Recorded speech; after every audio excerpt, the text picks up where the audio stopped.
Well, hello YouTube! In this video we're going to talk about whether or not the Ecomi token needs exchanges. Of course the answer is a resounding yes, but it's also a no, and you'll find out why a little bit later on in this video. But before we go anywhere, let's go over to the main screen so we can see what's going on in the world of Ecomi and all that good stuff as well. Okay, so here is the first thing, and that is the Thanos glove or gauntlet or however you want to call it has finally dropped. It dropped the other day, and then you could then take your stones and you could burn your collectible essentially to get them into the glove.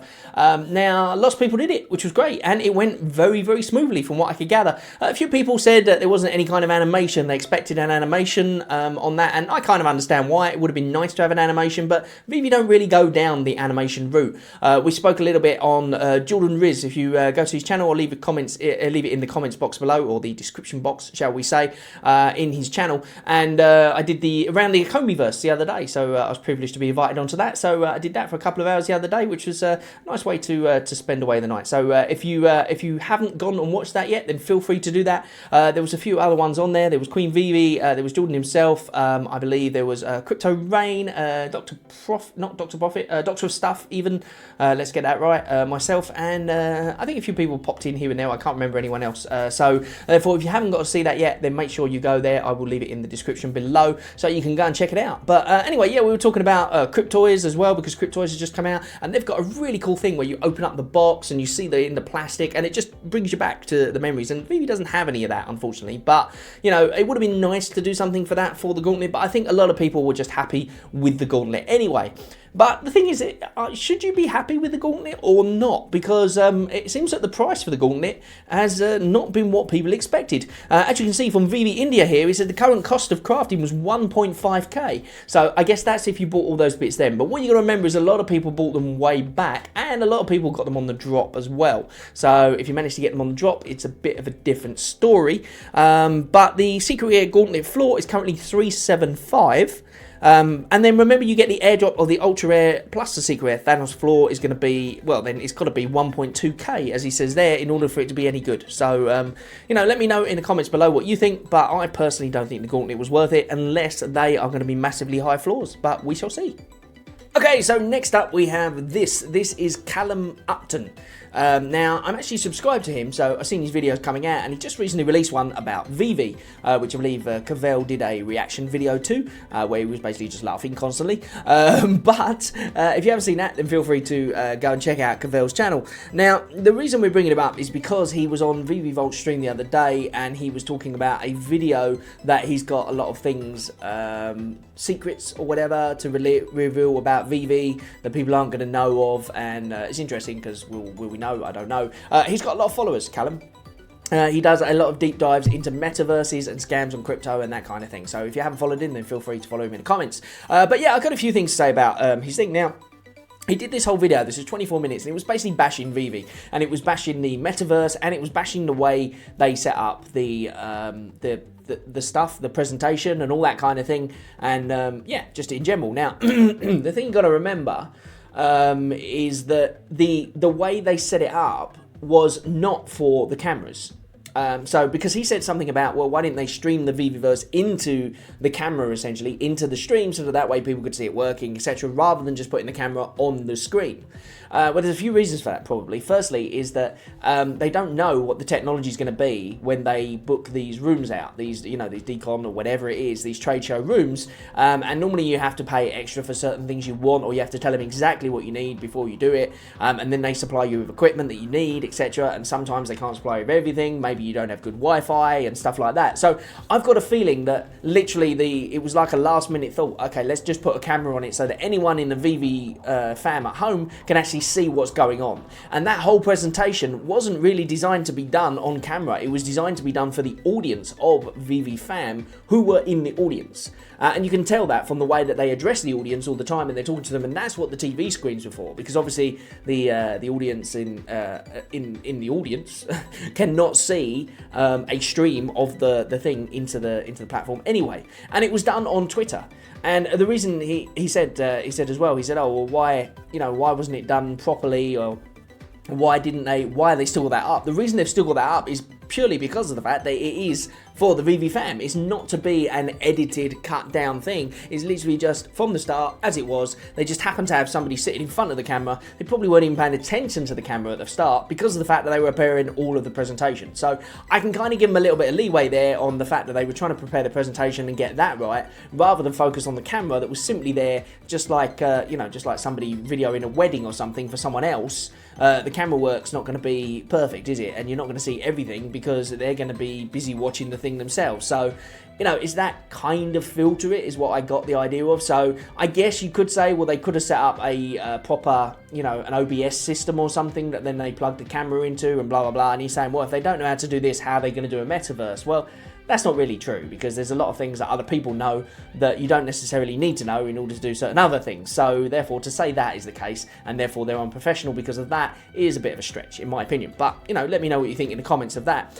He then goes on to talk about the metaverse itself and saying that it's basically rubbish. And he's saying that why are they using the different features of Unreal Engine to try and sell the metaverse? And I've got a little opinion on that as well. And firstly, is that in the crypto world, it doesn't have to be good in order to be good. It seems, anyway, from what I gather from the crypto world, from being in it a while now, it seems that there's projects that are doing a small amount of stuff and they still command a massive amount of money or a massive amount of attention for doing a small amount of stuff that's not as good as, top AA games or AAA games or whatever out there, but it's still better than a lot of projects in the crypto world, and that's why they get the recognition for it. And I think that's kind of the way it works with Veve as well, because if you actually look at some of these collectible pieces, or if you look at the metaverse they're going to produce, it's probably not as good as some of the top AAA games out there that look like metaverses, Grand Theft Auto, that kind of thing. But it's got the fact that you've got the crypto attached to it, and therefore you're in the crypto space, not the normal computer game space, so it doesn't have to be as good.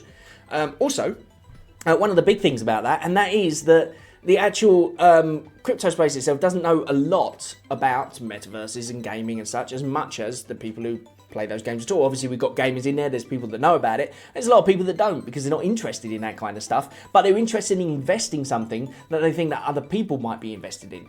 So, therefore, when they're telling us details about it, saying, these things like Unreal Engine, they're saying that it's, it was game engine agnostic. Now he's saying, why are they saying game engine? It can't be game engine agnostic, is what he's saying, first of all. Well, not sure about that one, because we are using the Cavernous system, and Cavernous have come out and said that they've basically made it so that it is game engine agnostic.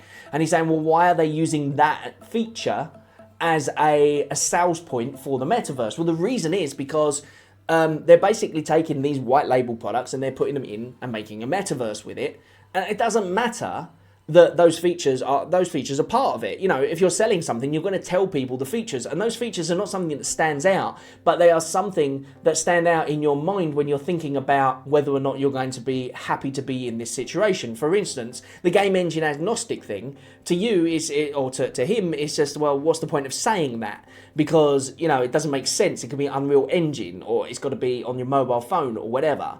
But to a normal person, they don't care about the fact that it's Unreal Engine or the other one. I can't even remember what it is now. What they care about is whether or not they can play it on their Game Boy, on their phone, or on their on their Xbox maybe, or on their virtual glasses, or on their computer. And they want to know, is it going to be available on everything? And also, if they've got a really crappy mobile phone, are they still going to be able to enjoy the Veveverse? That's what they want to know. They don't care about the features of whether or not it's part of Unreal Engine or whether it's part of something else. All they care about is what they can do with it. And when you say game engine agnostic, that basically means, and then when you explain it, it can be played on all. So, whether it can or whether it can't, I don't know. As far as I'm aware, it's going to be like a streaming environment. It's going to stream to all different platforms, and that's what's going to make it accessible to all. But he kind of says that that's not possible. So, I stand corrected on that one maybe, because I don't know much about that kind of thing. I don't make computer games like he does, so I wouldn't know. But he was saying about that, and saying about the features of Unreal themselves. They were saying some of these features and then just saying they are them. And he said, well, they are just it. That is what Unreal is. So why are they saying those features? And once again, it's because of the fact that he's telling us about it, so that way we know, because we don't know these things, because we're not programmers. So therefore, it's fun for us to hear about these things, or interesting. when he talks about the fact that you can get close to a fire, and as you do, the fire crackling sounds louder, and then as you walk away, it goes away. To us, that's something interesting. To you, it's not, because of the fact that you already know that that's a feature you just drag and drop into Unreal Engine. But to us, in the Veveverse, it's more realistic, and therefore it makes it sound interesting. So whether or not the Veveverse has got to be amazing is another thing, because I don't think it does have to be amazing. And the reason I say that, because other people said, oh, it's just like VR chat or whatever, all clumped together, or the bad bits, is what he said. But the thing is that the Veveverse is not there to be a metaverse to solve every problem. It's there to simply give people from the Veve side of things something to do. Because at the moment, the only thing we've got, the only out essentially, is the showroom. So we put our stuff in the showroom, and if you're like the Voltaholics and you want to make up something, then you can make amazing things in your showroom. Or you can be like me and you just chuck a few little collectibles in your showroom every so often, and that's it. However, in the Veveverse, when I get my proper house, then I'm more likely to invite people and say, hey, look, here's a link of my showroom, go and check it out. Then people can click on that, they can go through, they don't have to go through the Veve feed, they probably don't even have to have the Veve app maybe even to be able to do it, I don't know. But the point is that once you can send a link to your showroom, that's your bragging rights straight away, that you've got these things. And then people see the prices and they're like, oh wow, they're doing well, or whatever. It's keeping up with the Joneses, isn't it? It's the first thing. But also, just in general, it's just something more fun than what we've got at the moment. So does it have to be amazing? Does it have to be like, these top AAA games? No, because A, it's crypto, and B, it's not designed for that. What it's designed for is to be able to give Veve users a chance to do something else in the metaverse and extend your home. So therefore, all of these features they're talking about are good features, because then that lets us know what they are. Are they as good as other metaverses? Maybe not, but they'll be better than other metaverses because they've already got the IP, which a lot of other metaverses don't, which is probably why a lot of people don't bother with it. And also, more importantly, they've got the Veve fam, which is already a massive amount of people who really, really want to put their collectibles into a place where they can walk around, chat to other Veve fam, have little parties on their own, or do whatever they want to do, because of the fact that the fam is already there. And that is what is going to drive that metaverse more than other metaverses, where you sort of hear about it and you maybe pop in, but this is something that you may go into regularly because of the fact that you want to move around your artifacts in your thing, you want to move around your collectibles and you want to play with them. Simple as that. It's basically giving us something else that we can do with our collectibles. And at the end of the day, the whole point of the Veve app is for collectors to be able to buy the things they like and display them. It's not so that they can, play amazing games in the Veveverse, which may well come later on down the line, we don't know.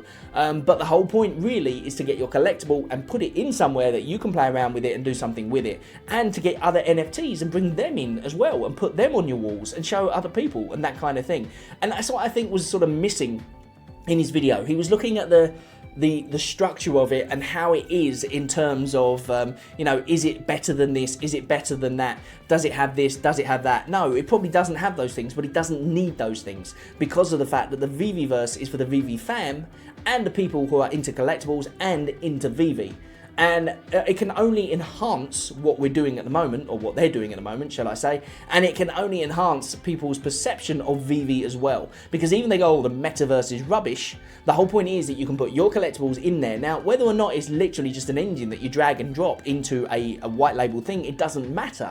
What matters is that it's in the Veve app, and they're doing so many other things in the Veve app. It's not like they're concentrating on this one metaverse, because then obviously, then maybe it will be out sooner. Because he's saying, oh, why is it taking so long, and why are they using Ready Player Me, because that's just a drag and drop avatar. Well, there's a couple of reasons for that. First, it's interoperable with other places as well, which is pretty cool straight away. And also, they do that. They take the white label stuff, they drag and drop, they put it in, and that's what it is. And then they package it and sell it as one big Veve thing. And people get it because of the fact that it's all under one roof and it's ready to go. It doesn't matter that somebody else designed it and then they put it in. What matters is that Veve have the IP, it's in their program, you can play with your collectibles in the metaverse, and that's all we want. So therefore, that's my my little speech about that. Let me know what you think in the comments below, and I'd love to hear your thoughts. Okay, next up is this. And that is the exchange. What we were talking about before. Sorry, I've got a bit of a cold at the moment, so you might hear me struggling with my coughing a bit. But yeah, so let's have a look. Do we need exchanges is the question. The answer is obviously yes, we need exchanges. Are we going to get them? Maybe not. And also, it's a no as well to do we need exchanges. I'll explain why now. So basically, we've got Uniswap, OKX, Gate.io, Ascendex, BingX, I didn't even know we had that, Bit4x, and Bitubu. Never heard of that one, but anyway, the point is that we've got those. Those are the exchanges we've got and nothing else. We haven't got any of the big ones. They did say that they had some tier 1 possibly, or bigger exchanges lined up, but then that never came to fruition. So therefore, people are moaning that they want exchanges. And I understand that to an extent, but we're going to talk about that now. This is Pepe. This is how many exchanges Pepe has. Now, if you haven't heard about Pepe, you must have been under a rock for sure, because Pepe is the token that everybody has been buying. I bought some when it was quite low, thank goodness, and I went on YouTube and I looked to see how many videos were about it, and there was only a few videos, so I was like, okay, I'll get some of this just for a laugh. So I got some, and it's pumped quite a lot by all accounts. So I've taken out my original investment. I've got a moon bag now, which I would encourage, that's the word I'm looking for, anybody to do. If you're playing with meme coins, that kind of thing, put your investment in. As soon as it goes to a height that you're happy with, then take out your original investment, at least maybe a little bit of profit if you want to, which is what I've done, and then you've got a moon bag and you can leave that to do what it wants, because then if it goes up, then hurrah, you take some more profit. If it goes down, then you haven't lost anything, you've had a bit of fun, and that's it, because it is a gamble at the end of the day. It's like going to a casino. Meme coins are literally based on hype and nothing fundamental. Which is what we're going to talk about now. So basically, they've got all of these different exchanges: Binance, KuCoin, it's got Uniswap, of course, as with everyone. It's got Gemini Exchange, it's got Gate.io, OKX. Those have got Omi, by the way. So if you go to Gate.io, you can get Omi as well. Now, the thing is that look at all the exchanges it's got. It's got more. I couldn't even fit them all on the page, and you can see it's a lot smaller. You don't need to know exactly what ones it's on, but the point is that it's on all of these. And it's only been out, a month or so, something like that. I think about a month now, as we're doing this video. So therefore, if you have had a token that's been out a month, that's got absolutely no utility whatsoever, has pumped to all-time highs, and is on all of these major exchanges, why is Omi not on any of these exchanges, is what you're probably asking yourself. But then you've also got to look at what's happened, because what happened is as soon as Binance was announced, then Pepe just went down and down and down, and it's kept on going down. Now, at one point it may go back up again. We don't know. We don't know what the cycle's going to be. The thing about Pepe is it is for the people, as the people, we the people, all that kind of thing. So people know the meme Pepe. That's the reason I got into it. As soon as I saw that Pepe token was there. Now, immediately I didn't know about the old style Pepe token. Didn't know about that at all. So therefore, I just FOMO'd in a little bit of my crypto into it, and I thought, I'll just see how it goes. And it worked out quite well for me as it stands at the moment. However, you never know how it's going to go, as I said. So the thing about meme tokens is you literally are gambling on something going up and whether or not people are behind the meme. So in this case, everyone's behind the meme Pepe. Everybody knows of it. Elon Musk tweeted out about Pepe the other day, or well, tweeted the meme at least. So when he tweets the meme, then it almost seems like he's tweeting about Pepe, even if he's just literally tweeting a meme of Pepe. So therefore, that's the cool thing about it. But yeah, so it went down basically as soon as Binance was announced. And what happened as soon as Binance was announced? It went down, and it's been down ever since. And what's happening? Nothing's really happening. It's kind of doing its own thing, and the reason nothing's happening is because now everybody's calling for the next exchange. So like they're doing with Omi, they're saying, oh, we need more exchanges, we need more exchanges. Well, they're doing the same thing with Pepe. They're saying Coinbase is the next one. We need Coinbase, we need Coinbase, we need Coinbase. When it goes on Coinbase, it'll probably pump up a bit, probably drop again, and then it will be, we need Robinhood, we need Robinhood, we need Robinhood, because that's the way the crypto cycle works. People want to get hyped up about something, and the people who bought in early want to pump it on an exchange and then sell their tokens to the people who are coming along afterwards, who get excited because it's on a new exchange, and then the same process happens. But as it stands at the moment, Pepe is on so many exchanges that it's running out of exchanges to get on, apart from some of the bigger ones, obviously. But it's already on Binance already, so, and that's when the dump happened. So it's going to be really interesting to see what happens with Pepe. But the reason I'm talking about Pepe now is because of the fact that it's very similar to Omi. In the sense that at the start, Omi had utility with it. You could buy Omi and you could swap it for gems and you could buy collectibles. And then after that, there was other things you could do. For instance, you could, when you bought your Omi, you could also go on and buy collectibles, and then a portion of that money would go to buybacks, and then that would go to burn the Omi from circulating supply. So therefore, you felt like the token had some sort of utility. There was going to be burns or buybacks or whatever there was going to be. But now there's nothing at all, because there's no way to buy gems at the moment, and also there is no buybacks going on. So really the only thing that burns when you buy collectibles now is the OMI that's used inside the app. And they've already said that that OMI is never going to see the light of day anyway, so it doesn't really exist. So you can kind of put that out of your mind and say, well, that doesn't really matter, because it only mattered when that filled up enough that you could do the buybacks and they had to refill it. But they're not going to do that anymore. They don't need to, because the OMI token is basically, it's the backbone of the app, but at the same time, it just burns in the background, so you don't really know about it, and it doesn't affect the circulating supply at all anymore. So therefore, there's really no utility for the OMI token. So in order for there to be utility for the OMI token, then we need something to happen, and that happening will be OUP. But until OUP comes out, it means that if we were to go on exchanges now, we would kind of be wasting the exchange, in my point of view.